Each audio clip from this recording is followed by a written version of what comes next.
Unfortunately কিছুক্ষণ গল্পটি আমার পড়া হয়নি, এতে করে আমার কাছে বনলতা এক্সপ্রেস মুভির ট্রেলারটি ফ্রেশ একটি মুভি হিসেবেই দেখার সুযোগ হয়েছে। এবার আসুন দেখে নেওয়া যাক তানিম নূরের বনলতা এক্সপ্রেস মুভির ট্রেলারটি কেমন হয়েছে। তানিম নূর একজন জনপ্রিয় পরিচালক।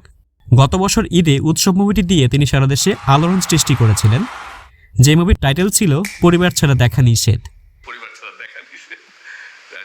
এমন একটি ইউনিক টাইটেল দিয়ে তিনি সার্থক হয়েছিলেন, কারণ উৎসব মুভিটি পুরো পরিবার নিয়ে দেখার জন্য অডিয়েন্সের ঢল নেমেছিল। তাই গত বছরের সবচেয়ে সাকসেসফুল মুভি হচ্ছে উৎসব। এবছরও উৎসবের মতো বনলতা এক্সপ্রেস মুভিতেও একটি টাইটেল রাখা হয়েছে, শতভাগ খাঁটি বাংলাদেশি ছায়াছবি। এই যে ট্যাগলাইন শতভাগ খাঁটি বাংলাদেশি ছায়াছবি, এটা দিয়ে পরিচালক সম্ভবত ৮০ ও ৯০ দশকের সেই সোনালী সময়কে ইঙ্গিত করেছেন, যখন সিনেমার মূল শক্তি ছিল পরিবার। বনলতা এক্সপ্রেসও একটি পারিবারিক মুভি, কিন্তু এখানে একটি নয় বরং এক ঝাঁক পরিবারের গল্প উঠে এসেছে। ট্রেনের প্রতিটি বগি যেন এক একটি আলাদা গল্প। কিন্তু এই বনলতা এক্সপ্রেস শেষ পর্যন্ত আমাদের কোথায় নিয়ে যাবে এবং কতটা পারিবারিক কমিক্যাল উপায়ে নিয়ে যাবে, এটাই হচ্ছে দেখার বিষয়। ট্রেলারে 4টি পরিবারের ছোট ছোট ঝলক দেখা গেছে। বিশেষ করে ডক্টর আশহাব ও তার মায়ের ন্যাচারাল খুনসুটিগুলো বেশ ইন্টারেস্টিং ছিল, যেখানে ভরপুর কমেডির আভাস পাওয়া যাচ্ছে।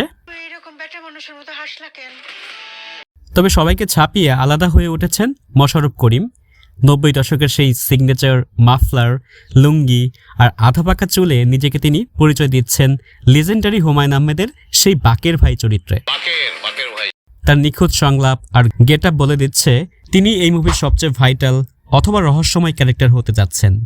অন্যদিকে চঞ্চল চৌধুরী মন্ত্রী চরিত্রে বেশ গাম্ভীর্য ধরে রাখলেও তার ক্যারেক্টারটিতে একটি সূক্ষ্ম কমিক্যাল টাচ রয়েছে, তাই তিনিও তার চরিত্র ফাটিয়ে অভিনয় করবেন। চিত্রা চরিত্রে সাবিলা নূরকে দারুণ মানিয়েছে। তবে সবচেয়ে আলাদা করে বলতে হয় শরীফুল রাজের কথা। গত বছরের ইনসাফ মুভিতে তিনি গ্যাংস্টার হয়ে উঠেছিলেন।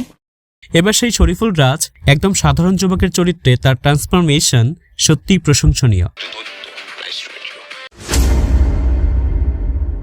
প্রোডাকশন ডিজাইনে তানিম নূর নিখুঁত হওয়ার চেষ্টা করেছেন। ট্রেনের সিটের কাপড়ে সেই বিয়ার লেখা থেকে শুরু করে স্টেশনের ব্যাকগ্রাউন্ড সবকিছুই খুব র এবং ন্যাচারাল ছিল। কালার গ্রেডিংও গল্পের গভীরতার সাথে সামঞ্জস্যপূর্ণ। সবকিছু মিলিয়ে বনলতা এক্সপ্রেস একটি প্রমিজিং জার্নির আভাস দিচ্ছে। তবে সবচেয়ে বড় চ্যালেঞ্জটা হচ্ছে এই বিশাল মাল্টিকাস্টিংকে পরিচালক কতটুকু ব্যালেন্স করতে পেরেছেন। আপনার কাছে ট্রেলারে কার অভিনয় সবচেয়ে বেশি চোখে লেগেছে কমেন্টে জানাবেন।